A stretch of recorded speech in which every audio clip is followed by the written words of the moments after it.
no place to go. This man could have been socking away money for years. But he wasted it. He ate candy bars and drank soda to survive. That was his diet. He was living in his car with his little dog. And what could I say? I just said, oh, I don't want to use his name, but I said, I mean, he felt so bad already. What could I say? You know, you shouldn't have. He knew. So we started talking about how he was going to fix it.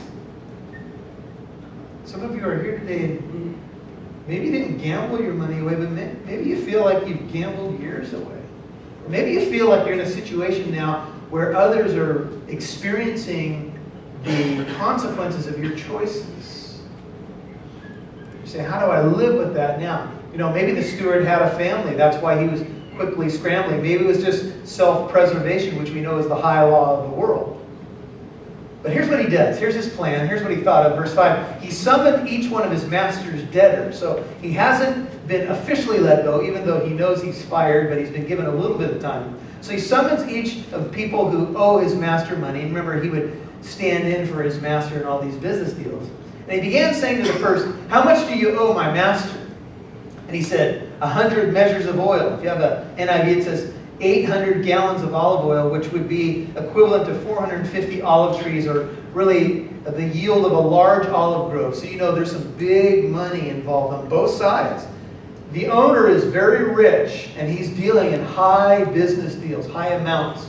And he says, I'll tell you what, take your bill, sit down quickly, and rather than paying 100, pay 50.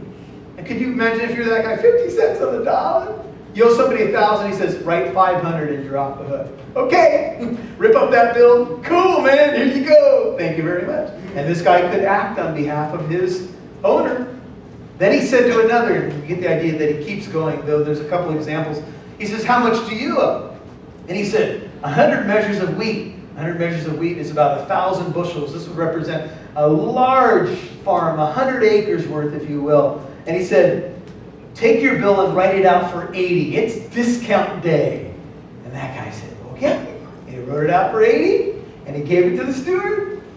He probably didn't tell anybody he was fired. Probably didn't tell anybody that he was on the way out. Now, what do you think the master would do? He brings back this money, but he's discounted it. And if you read commentaries on this, people say, this is much debated. They say, well, you couldn't charge interest to fellow Jews, so maybe this was, they would add the interest into the total, and that's what he backed out. Maybe he backed out his commission. We don't really know what he did. But we know he discounted the price and acted on behalf of his master. And his master, verse 8, praised the unrighteous steward because he had acted what? Shrewdly. Now, he got some of his money. We have no commentary on where's the rest of it. So we don't really know. But the main interpretation is very simple. He took what belonged to somebody else, his owner's money and debt, and acted on his behalf and manipulated his way. Why did he do it? Our earlier verse tells us. So that they would welcome him into their homes. You know why he did it?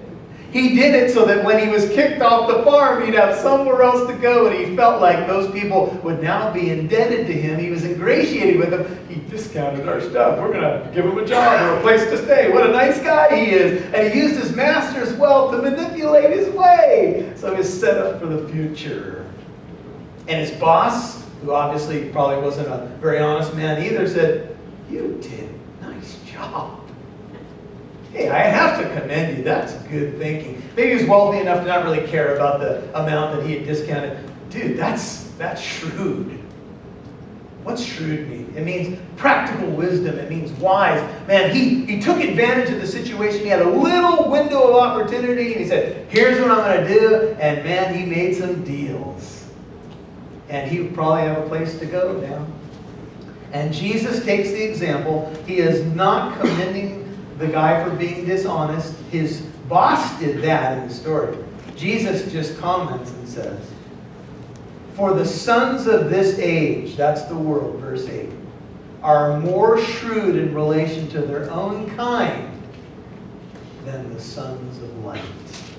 If you have an NIV, it says, the master commended the dishonest manager. Jesus doesn't commend him, the master did.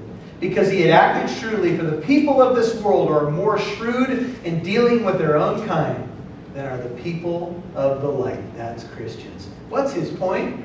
He's saying, don't you see? They know how to manipulate business deals and make the most of the opportunity for temporary convenience. They make business deals, they do this, they do that, they manipulate situations. Why? So that they can get their temporary comfort. Build back their income, whatever it might be, but it's all for the here and now. And he says, and you sons of light, you guys listening to my message, you don't do that.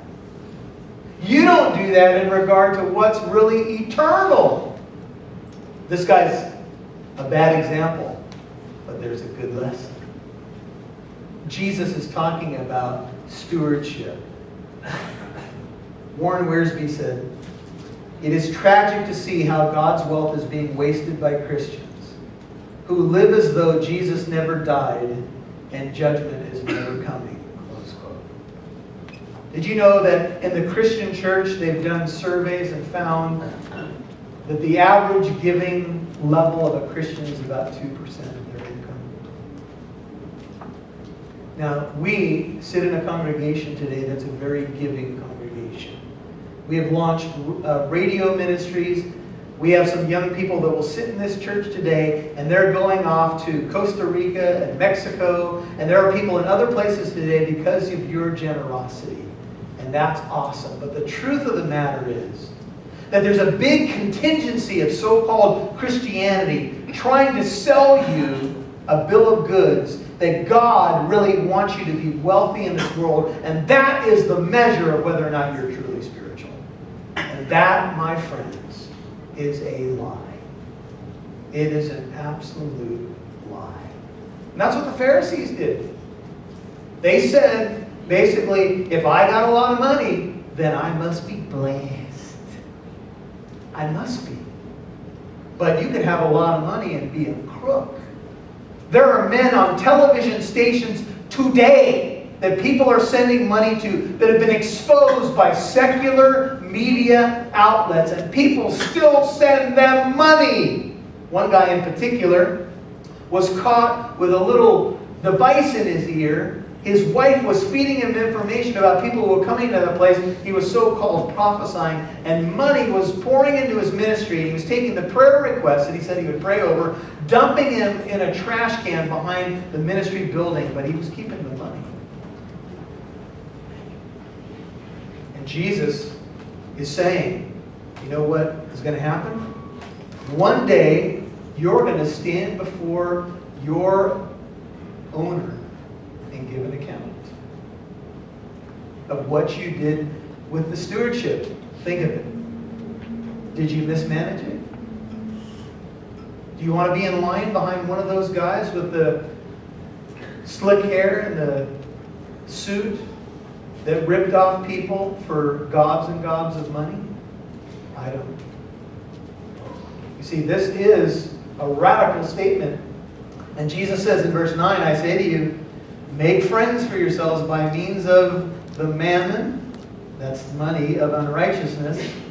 Worldly wealth is how the NIV translates it, but the NAS is more accurate. It says, by means of the mammon of unrighteousness, that when it fails, and money will fail, it can't buy you happiness, it can't buy you love, none of it.